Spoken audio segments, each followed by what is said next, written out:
Let's talk about something that's on all of our minds: community safety. Why does it feel like sometimes things just aren't working? And, what can we actually do to fix it? That's what we're going to break down today. So, I want you to think about this for a second. Seriously, if there's trouble right in your neighborhood, who is the very first person you think to call? Got an answer? Okay, hold on to that thought. All right, first things first, we have to be honest about the dangers we're all facing because it's a lot more than just what you might hear about on the news. It's real and it's happening every day. I mean, look at this. These are the struggles people are dealing with all over. Stock theft, that's not just losing an animal. That's someone's entire way of life, gone.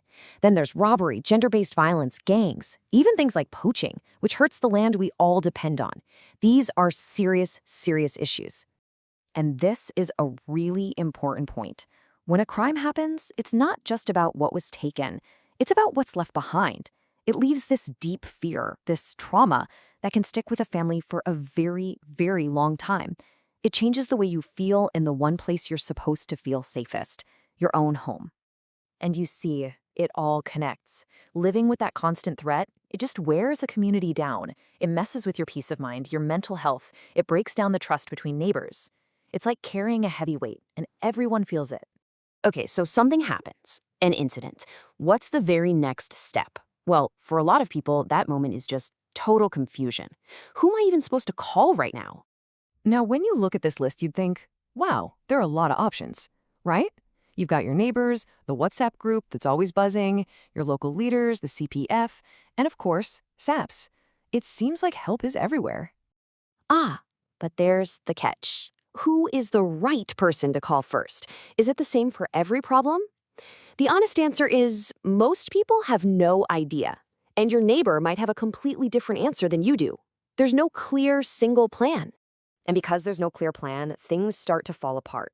You might report something to a local leader, while someone else with the exact same problem calls the police directly.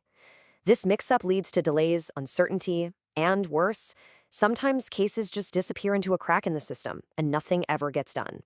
So that brings us to the really big question: why? Why does help so often not arrive when it's needed most?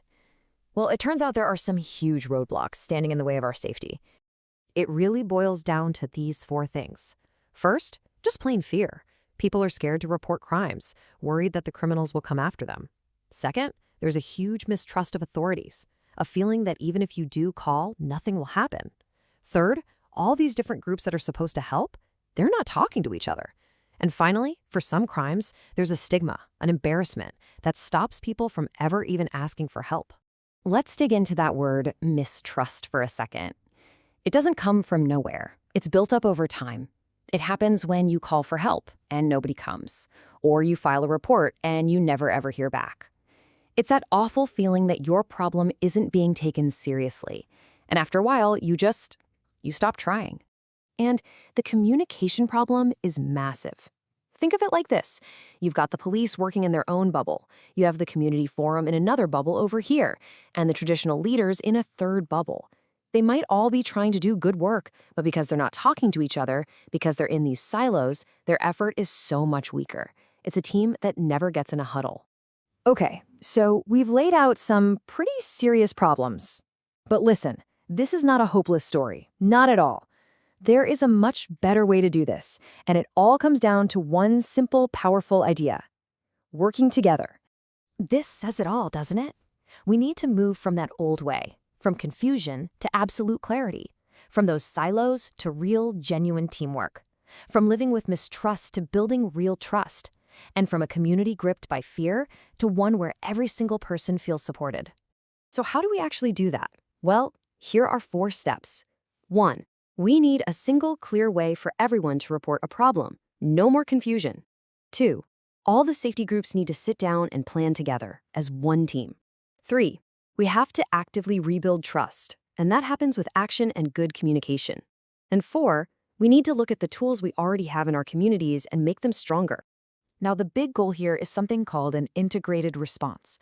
That sounds fancy, but all it really means is that everyone works together like a team that's practiced 1,000 times.